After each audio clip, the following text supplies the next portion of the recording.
అమ్మాయి తన్ను కదా? ఓరి దేవుడు, ఈ తను ఎందుకు ఇలా చేసింది? ఇక తన పని అయిపోయింది. అసలు ఏం చేస్తున్నావు నువ్వు? నేను నీకు ఎన్నోసార్లు చెప్పాను కదా ఈ బిడ్డ మనకి చాలా ఇంపార్టెంట్ అని. మరి నీకు ఎంత ధైర్యం ఇలా డ్యాన్స్ చేయడానికి? అటెటో చూస్తావేంటి? నా కళ్ళలోకి చూడు. నేను నీ సంతోషం కోసం చివరికి నా మ్యారీడ్ లైఫ్ని సైతం త్యాగం చేశాను. నేను నీ సంతోషం కోసం నా సంతోషాలన్నింటినీ సాక్రిఫైస్ చేశాను. కానీ నువ్వేం చేస్తున్నావు? ఎందుకు ఇలా చేశావు? ఈ కాంపిటీషన్ గెలవాలనుకుంటున్నావా డబ్బు కోసం? నువ్వు ఒక్క విషయం మర్చిపోకు, ఈ బిడ్డ వల్లే మనకి పెళ్లి జరగబోతోంది. మరి నువ్వు ఈ బిడ్డ ప్రాణాల్ని ప్రమాదంలో ఎలా పడేయగలవు? చెప్పు తను, చెప్పు. మరైతే నేనేం చేయాలి అభి? ఇదంతా నేను కావాలని చేయలేదు, వేరే దారి లేక నేను ఇలా చేయాల్సి వచ్చింది. దానికి కారణం మరెవరో కాదు, నువ్వే. నిన్ను నువ్వు కాపాడుకోవడానికి అబద్ధం చెప్తున్నావు. అబద్ధం చెప్పడం లేదు అభి, నువ్వే చెప్పు, నేనేం చేయాలి? నేను మోడలింగ్ మానేసి చాలా రోజులైంది. ప్రెగ్నెన్సీ కారణంగా నేను ఇంకేం పని చేయలేకపోతున్నాను. దానివల్ల నాకు ఎలాంటి ఇన్కమ్ రావడం లేదు. ఆ సంగతి పక్కన పెట్టు. ఈ ఇంటికి వచ్చాక నా చేతిలో డబ్బు లేకుండా పోయింది. అందుకే నేను నిన్ను డబ్బు అడిగాను.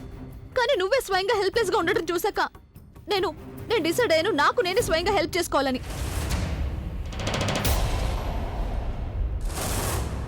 అప్పుడు నేను ఈ కాంపిటీషన్ గురించి విన్నాను. ఏమనుకున్నానంటే 10 లక్షలు గెలిచి కొంత డబ్బు నా దగ్గర పెట్టుకుని కొంత నీకు ఇద్దామని. అప్పుడు నువ్వు ప్రెగ్నెంట్ అగెనెస్ట్ గా కేసు వాదించి నీ హక్కును తిరిగి పొందుతావని. నేను ఇదంతా మన కోసమే చేశాను అభి. నువ్వు నన్ను సెల్ఫిష్ అంటున్నావు. తను నీ ఆలోచన చాలా కరెక్ట్, కానీ నువ్వు అమలు చేస్తున్న పద్ధతి మాత్రం చాలా తప్పు. అరే, ఏ బిడ్డ కోసం అయితే మన ఇద్దరం ఒకటి కావాలనుకుంటున్నామో ఇప్పుడు ఆ బిడ్డ ప్రాణాలని నువ్వు ప్రమాదంలో పడేస్తావా? తను అదేమీ లేదభి. ఈ బిడ్డ గురించి అన్ని విధాల జాగ్రత్తలు తీసుకుంటున్నాను.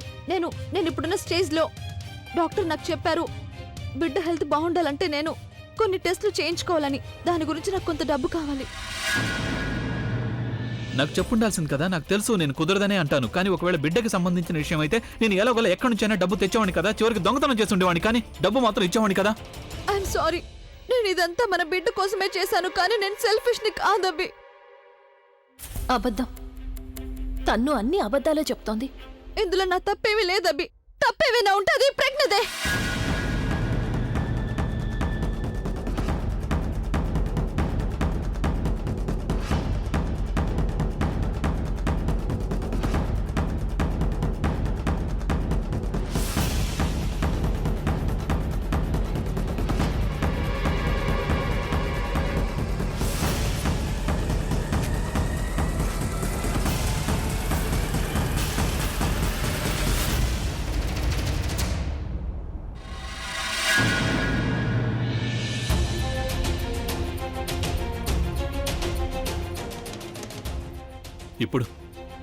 ఇప్పుడు నీకు ప్రశాంతంగా ఉందా? మనసు చల్లబడిందా నీకు? నాకు తన్నుకి మధ్య ఉన్న రిలేషన్ పాడవాలని కదా నువ్వు కోరుకుంటోంది. ఎన్నోసార్లు నువ్వు ప్రయత్నించావు, కానీ ఈసారి నువ్వు ఆల్మోస్ట్ సక్సెస్ అయ్యావు. ఎస్, వెల్ డన్ మిస్ ప్రజ్ఞ. ఈ రోజు నువ్వు నిరూపించావు, నువ్వు ఏది కోరుకుంటే అది నువ్వు చేసి చూపిస్తావని. అవునా? నేనేమి తనని డాన్స్ చేయమని చెప్పలేదు, కానీ చేసే పరిస్థితి తీసుకొచ్చావు కదా నువ్వు. తనకి డాన్స్ చేయడం తప్ప ఇంకేమైనా ఆప్షన్ వదిలేవో చెప్పు నువ్వు నాకు. తను ఎలాంటి అమ్మాయి అంటే ప్రతిరోజు 1000 రూపాయలు ఖర్చు చేస్తుంది, ఒక్క రోజులో 10 లక్షలు సంపాదిస్తుంది. ఎప్పుడైనా ఆలోచించావా నువ్వు తన అవసరాలు తీర్చుకోవడానికి తన డబ్బు ఎక్కడి నుంచి తెచ్చుకుంటుందని? ఆలోచించలేదు కదా. అయినా నువ్వు ఎలా ఆలోచిస్తావు? దీని గురించి ఆలోచించడానికి, అర్థం చేసుకోవడానికి మనసు ఉండటం చాలా అవసరం. అది నీ దగ్గర అస్సలు లేదు కదా. ఎందుకంటే నీ దగ్గర కేవలం బుర్రే ఉంది. దానిని ఉపయోగించి నువ్వంతా మ్యానిపులేట్ చేస్తుంటావు, అది కూడా కేవలం నీ లాభం కోసం. అవునా? అలాంటిదేమీ లేదు. అయినా తనిప్పుడు డ్రామాలు ఆడుతోంది మీ దగ్గర కేవలం సింపతి సంపాదించడం కోసం. ఎందుకంటే తనకి నిజంగానే డబ్బు అవసరం ఉంది అంటే అప్పుడు నా దగ్గరకు వచ్చి అడగచ్చు కదా. నేనే కదా హాస్పిటల్ బిల్లు కూడా కట్టాను. నాకు తెలుసు నువ్వు హాస్పిటల్ బిల్లుని ఎందుకు కట్టావు అనేది. ఎందుకంటే నా దృష్టి ఆ బిల్లు మీదకి వెళ్లకుండా నువ్వు ఇచ్చిన పని మీదే ఉండాలని, అలాగే నీ బిజినెస్ కి ఎలాంటి లాస్ రాకూడదని. అవునా? చూడండి, చూస్తూనే ఉన్నాను నువ్వు ఎంత స్వార్థపరురాలివో. అసలు డబ్బు కోసం నువ్వు మనుషుల అవసరాల్ని కానీ అలాగే వాళ్ళ మధ్య ఉన్న బంధాల్ని కానీ పట్టించుకోవు.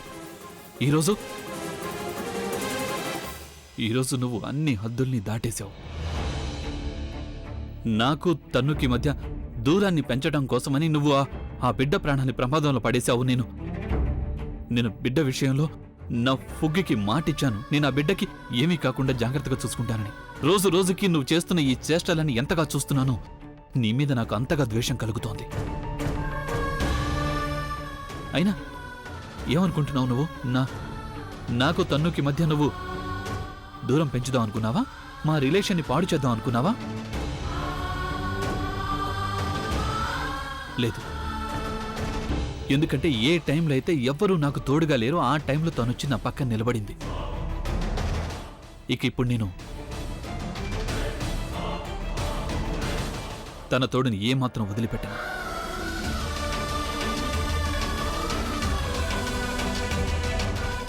మీకు అసలు ఎప్పుడు అర్థమవుతుంది తన్ను మీ పక్కన మిమ్మల్ని నాశనం చేయడానికే ఉంది అని? నేను మీ ద్వేషాన్ని భరించలేకపోతున్నాను.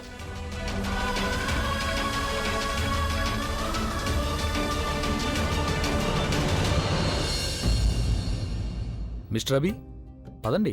నేను హనుమంతుడిని తీసుకొస్తాను. సారీ అభి, యాక్చువల్లీ నేను బుల్బుల్తో. ఏమైంది? నువ్వు ఎక్కడెందుకు నిలబడ్డావు? వదిలే. బుల్బుల్కి ఎలా ఉంది? బుల్బుల్ బానే ఉంది అభి. యాక్చువల్లీ తన కాలు బాగా వాచిపోయింది, డాక్టర్ తను రెస్ట్ తీసుకోమని చెప్పారు. థ్యాంక్ గాడ్ నువ్వు వచ్చేసావు. నాకు చాలా బోర్ కొట్టేస్తోంది ఇక్కడ. బోర్ కొడుతుందా? నీకింతమంది మధ్య బోర్ ఎలా కొడుతుంది? ఇక్కడ ఇంతమంది జనం ఉన్నారు, నీ కుటుంబం అంతా ఉంది, ఇంకా ఇప్పుడు రామలీల ఫంక్షన్ కూడా బ్యాలెన్స్ ఉంది. బోర్ ఎలా కొడుతుంది? ఏమంటున్నావు నువ్వు అసలు? Yeah right.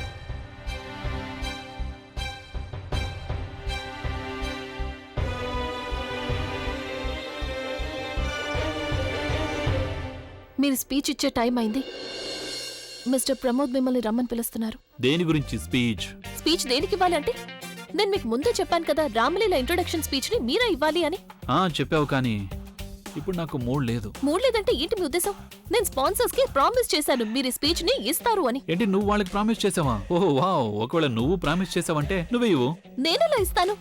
ఎందుకంటే స్పాన్సర్స్ మీరే స్పీచ్ ఇవ్వాలని కోరుకుంటున్నారు. మీరే ఈ స్పీచ్ ఇవ్వాలి. చూడు, ఈ స్పాన్సర్షిప్ వల్ల వాళ్ళకి లాభం ఉంటుంది, నీకు లాభం ఉంటుంది. నాకేమైనా డబ్బు వస్తుందా ఏంటి? చూడండి మీరు. ఒక్క నిమిషం వదిన, నేను మాట్లాడతాను. ఒక విషయం చెప్పు, నువ్వు ప్రొఫెషనల్ కదా, ఒకవేళ నీకు స్పీచ్ ఇవ్వడం ఇష్టం లేకపోతే ముందే చెప్పుండాల్సింది, మరి ఎందుకు కమిట్ అయ్యావు? చూడు అభి, నువ్వు ఒప్పుకున్నావు కాబట్టి స్పీచ్ ఇవ్వాల్సిందే, లేకపోతే మీ ఇద్దరికి చెడ్డ పేరు వస్తుంది. చూడు, నువ్వు తన సైడ్ మాట్లాడుకు. తనని అడుగు, తను ప్రామిస్ చేయడానికి ముందు నన్ను అడిగిందా లేదని. అడుగు అడుగు అడుగు. అభి, నువ్వే చెప్పావు కదరా, నువ్వే కమిట్ అయ్యావు. చెప్పాను, కానీ ఇప్పుడు చెప్పలేదంటున్నాను. ఇప్పుడు చెప్పలేదంటున్నాను అంటే మూడ్ లేదా? ప్రపంచం మీ మూడికి తగ్గట్టు అస్సలు నడుచుకోదు. మీరు స్పీచ్ ఇస్తానని చెప్పారు కాబట్టి మీరు స్పీచ్ ఇచ్చి తీరాల్సిందే. I don't care. అరే 15 లక్షల డబ్బులు తీసుకుని 15,000 కూడా ఖర్చు పెట్టలేదు. చూడండి ఒకసారి ఇక్కడ ఎలా చేస్తోంది. ఏంటి మీరిద్దరు ఇక్కడ గట్టి గట్టిగా అరుస్తున్నారు? ఆ? ఇంత గట్టిగా మాట్లాడితే వచ్చిన వాళ్ళు ఏమనుకుంటారు? మీరు రావడం మంచిదైంది. ఇక మీ మనవడికి మీరే నచ్చ చెప్పండి. ఈ ప్రపంచం ఈయన మూడికి తగ్గట్టు అస్సలు నడుచుకోదని. ముందేమో ఈయన స్పీచ్ ఇస్తానని చెప్పారు, కానీ ఇప్పుడు మూడ్ లేదంటున్నారు. ఒక్క నిమిషం నేను మాట్లాడతాను కదా. మాట్లాడండి. అరే నాన్నమ్మ, నువ్వు తన వైపు మాట్లాడొద్దు నాన్నమ్మ. డబ్బు తనే తీసుకుంది కదా, అందుకని స్పీచ్ కూడా తనే ఇస్తుంది. నేనెందుకు ఇస్తా? ఒక్క నిమిషం నేను మాట్లాడతాను కదా. చూడు బాబు, నీకు మూడు బాలేదు కదా, మరి ఇందులో భగవంతుడి తప్పే ఉంది. ఇందులో భగవంతుడు ఎక్కడి నుంచి వచ్చాడు? భగవంతుడు వస్తాడు కదా బాబు. నువ్విప్పుడు స్పీచ్ ఇవ్వబోతున్నావు కదా, ఆ స్పీచ్ భగవంతుడి కోసమే కదా. చూడు బాబు, నువ్వు చాలా తెలివైన వాడివి, అలాగే నువ్వు నీ మాట మీద నిలబడతావు కదా, మిగతా వాళ్ళలాగా కాదు కదా, అంటే మాటిచ్చి తప్పేవాడివి కాదుగా. అందుకేగా నీకు ఇంత డిమాండ్ ఉంది, నీకింత పేరొచ్చింది. అది ఏమంటావు దాన్ని? కమిట్మెంట్ నానమ్మా, కమిట్మెంట్. అదే చేసి చూపించు. కమిట్. నానమ్మ ప్లీజ్, నేను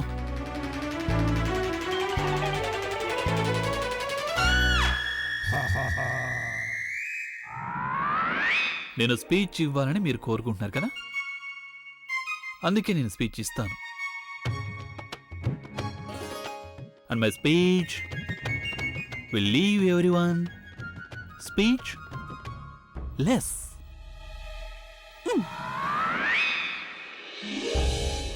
చూసారా, 6 అడుగుల చిన్నపిల్లాడు వాడు.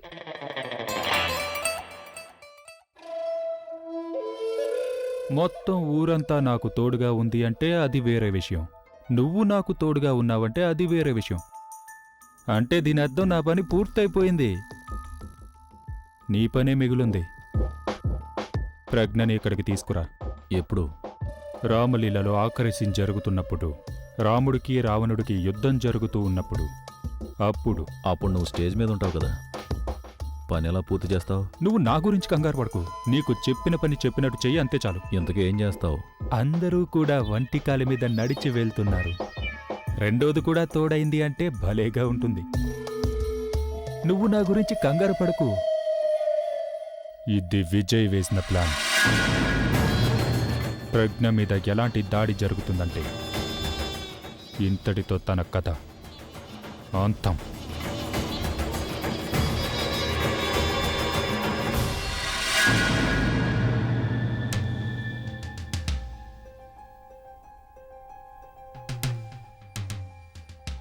ఈ తన్ను ఎక్కడుంది?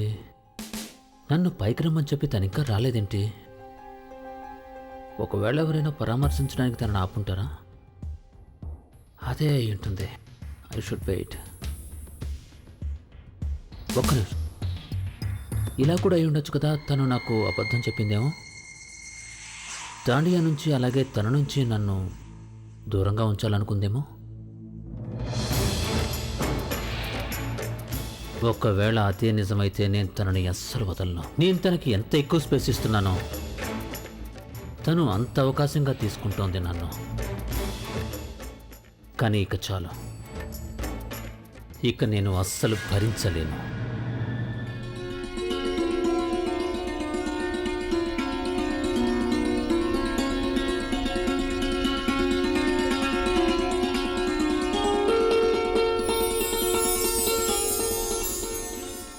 వైశాలి, చూడు అందరూ ఎంతో చక్కగా చేస్తున్నారు కదా. ఇదంతా చూస్తుంటే ఇది నిజంగానే రామాయణం అనిపిస్తోంది. అత్తయ్య, మీరు రామలీలను చాలా జాగ్రత్తగా చూడండి, ఎందుకంటే ఇప్పుడు మీ ఫేవరెట్ క్యారెక్టర్ రాబోతుంది. ఫేవరెట్ క్యారెక్టర్ ఆ, ఎవరు?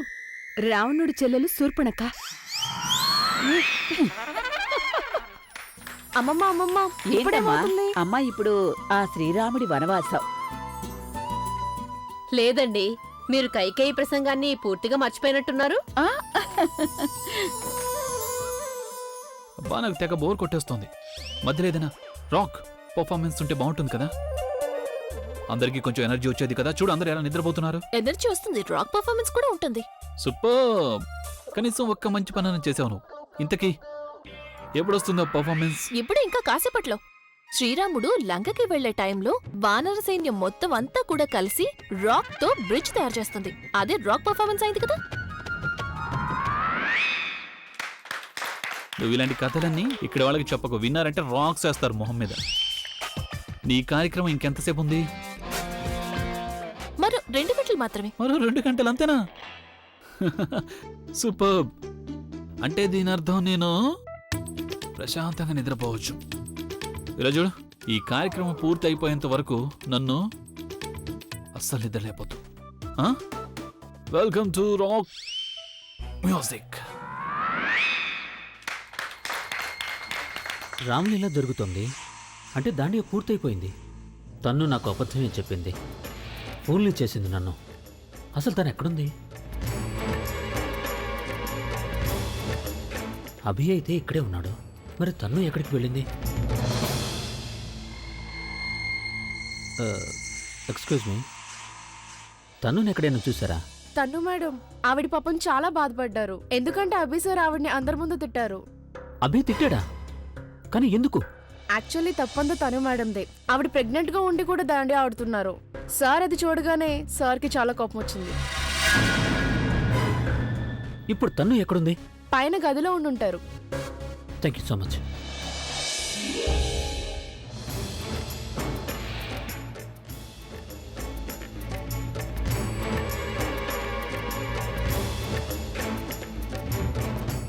ఇంట్లో అన్ని చోట్ల వెతికాను, తన్ను ఎక్కడ కనిపించలేదేంటి నాకు? ఒకవేళ బయటికి వెళ్ళిపోలేదు కదా?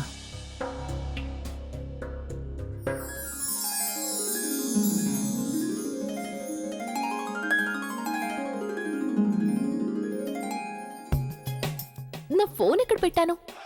ఓ, ఛార్జింగ్ పెట్టి వదిలేశాను.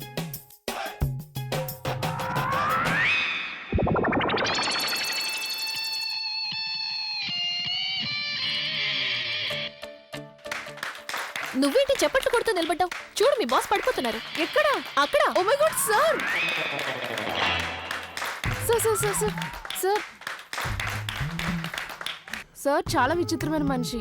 ఇక్కడేమో రామ్లీలా జరుగుతుంది, కానీ ఈయనకి నిద్ర వస్తుంది. ఇంతకీ ఈయన ఏం వింటున్నారు?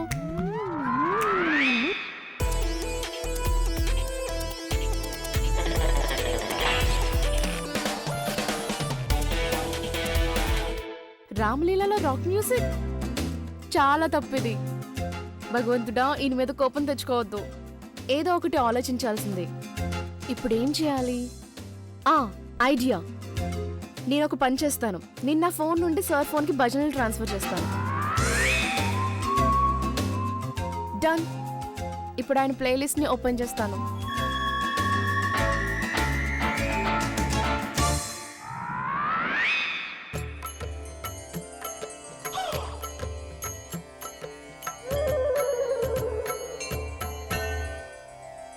ఈ భజనలు ఎక్కడ ప్లే అవుతున్నాయి?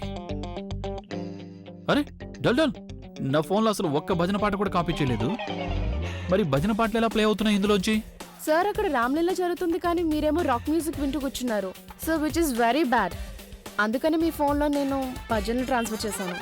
నువ్వు భజన నా ఫోన్లో ఎందుకు? డోల్ డోల్, ఇక్కడ రామ్లీలలో రాక్ మ్యూజిక్ వింటే భగవంతుడు ఏమన్నా శిక్ష విధిస్తానన్నాడా? సార్, మా అమ్మమ్మ చెప్పేది. He's very powerful.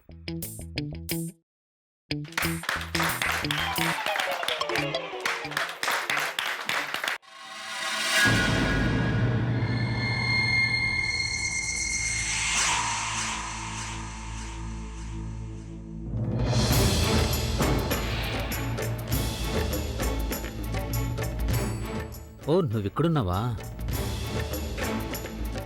నేను నీకోసం వేరే రూమ్లో ఎదురు చూస్తూ కూర్చున్నాను. లేకపోతే నువ్వు కావాలని నన్ను ఆ రూమ్లో వెయిట్ చేయించడానికి పంపించావు అనుకున్నా. ప్లీజ్ నిఖిల్. నీకు ఎంత ధైర్యం ఉంటే నాతో అబద్ధం చెప్తావు నువ్వు? పిచ్చివాళ్ళలాగా నేను నీకోసం ఆ రూమ్లో వెయిట్ చేస్తూ కూర్చున్నాను, కానీ నువ్వు సంతోషంగా కింద దాండి ఆడుతూ కూర్చున్నావు. నిజంగా నీలాంటి సిగ్గులేని సెల్ఫిష్ ఆడదాన్ని నేను ఈ రోజు వరకు ఎక్కడ చూడలేదు. అరే, కనీసం నీ గురించి కాకపోయినా కనీసం నా బిడ్డ గురించి ఆలోచించాలి కదా. నిఖిల్ ప్లీజ్, ఇప్పుడు నువ్వు స్టార్ట్ చేయొద్దు. ఎవరిని చూసినా నన్ను తిడుతూనే ఉన్నారు. అలసిపోయాను నేను. అక్కడ కింద అభి నన్ను నాన్న మాట్లాడినాడు, ఇక్కడ నువ్వు లెక్చర్ ఇస్తున్నావు, డాన్స్ చేస్తాను, అది నా ఇష్టం. అందరికీ ఇదే కనిపిస్తుంది, నేను ఏదో ఒకటి చేస్తున్నాను అని. కానీ నేను ఎందుకు ఇలా చేస్తున్నాను అనేది మాత్రం ఎవరు అడగడం లేదు. నన్ను కలవచ్చు కదా, నాతో చెప్పొచ్చు కదా. ఇదే నీతో వచ్చిన ప్రాబ్లం. నీ మనసులో ఉన్న మాట ఏ రోజు నువ్వు నాతో షేర్ చేసుకోవట్లేదు. నేను ఎందుకు నీతో షేర్ చేయాలి? తెలుసుకుని ఏం చేస్తావు నువ్వు? మహా అయితే నా మీద సింపతి చూపిస్తావు, లేకపోతే నేను నీతో పట్టే ఉన్నానంటావు. అంతేకాని నాకు హెల్ప్ చేయవు కదా. ఈ మధ్య ప్రతి ఒక్కరు ఇలాగ చేస్తున్నారు. అందుకే నేను డిసైడ్ అయ్యాను, నాకు నేనే స్వయంగా హెల్ప్ చేసుకోవాలని. దురదృష్టవశాత్తు నన్ను ఈ రోజు వరకు నువ్వు అర్థం చేసుకోలేదు. నన్ను ప్లీజ్ చెప్పు, ఏంటి నీ ప్రాబ్లం? నీకు నిజంగానే తెలుసుకోవాలనుందా? అయితే విను. నాకు 5 లక్షల రూపాయలు కావాలి. 5 లక్షలా? తను ఇంత పెద్ద అమౌంట్ నీకు ఎందుకు అవసరమైంది? Why do you want it? అందుకే ఐ టోల్ యు. నువ్వు నన్ను ప్రశ్నలే అడుగుతావు, నాకు హెల్ప్ మాత్రం చేయవు. కానీ నాతో మాత్రం అర్థం చేసుకుంటానంటావు. నేను అభిని వదిలేసి నిన్ను పెళ్లి చేసుకోవాలి అంటావు. కానీ నా చిన్న అవసరాన్ని కూడా నువ్వు తీర్చలేవు Nikhil. You don't deserve me. ఇదే నీకున్న ప్రాబ్లం. నువ్వు ఎప్పుడు ప్రేమని డబ్బుతో తోస్తావు. ఎవరి దగ్గర డబ్బుంటుందో వాళ్ళనే తనుశ్రీ ప్రేమించగలదు. నేను నీకు 5 లక్షలు ఇస్తాను.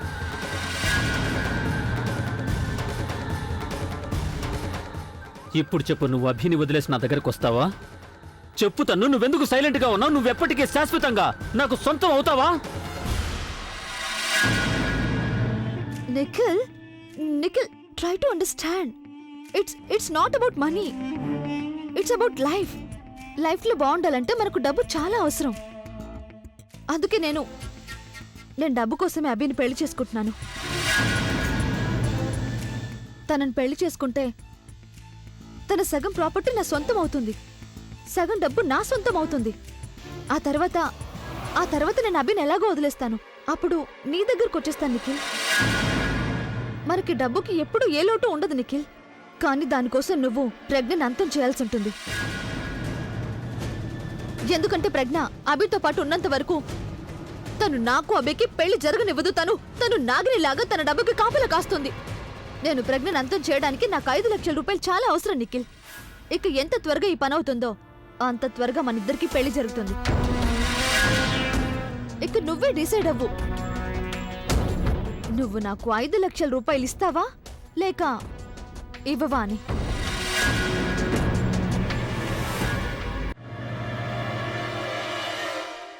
ఓకే తను, ఒకవేళ ఇది మన పెళ్లి గురించి అయితే, మన ఫ్యూచర్ గురించి అయితే నువ్వు అడిగిన 5 లక్షలు ఇచ్చేస్తాను. నిజంగానా? నువ్వు నాకు డబ్బులు ఇస్తావా? ఓ Nikhil, thank you so much. Thank you. నేను నిన్నెన్నో మాటలు అంటూ ఉంటాను. ఐఎమ్ సారీ, నేను నిన్ను హర్ట్ చేశాను. I'm sorry. నేను నీ మీద కోపంగా లేను తన్ను, కానీ అబద్ధాలు చెప్పే నీ అలవాటు అంటేనే నాకు ఇష్టం ఉండదు. నువ్వెప్పుడు అబద్ధం చెప్పినా నాకు కోపం వస్తుంది తన్ను. ప్లీజ్ నువ్వు నాకు ప్రామిస్ చేయి ఇంకెప్పుడు ఇలా అబద్ధాలు చెప్పను అని. I promise.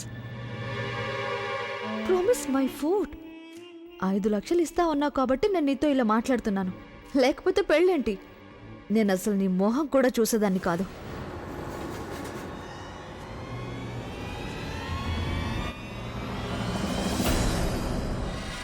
సరే, ఇక నువ్వు ఈ ఏడు పాపేసే ప్లీజ్.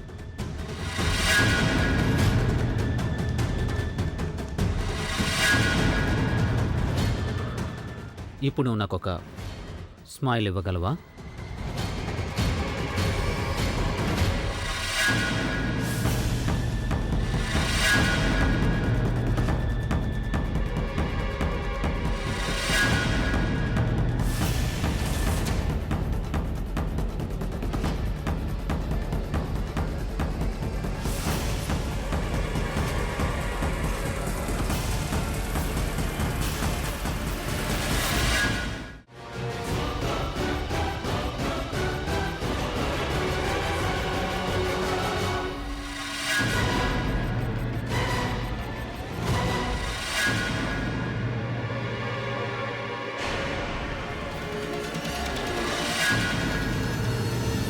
ముగము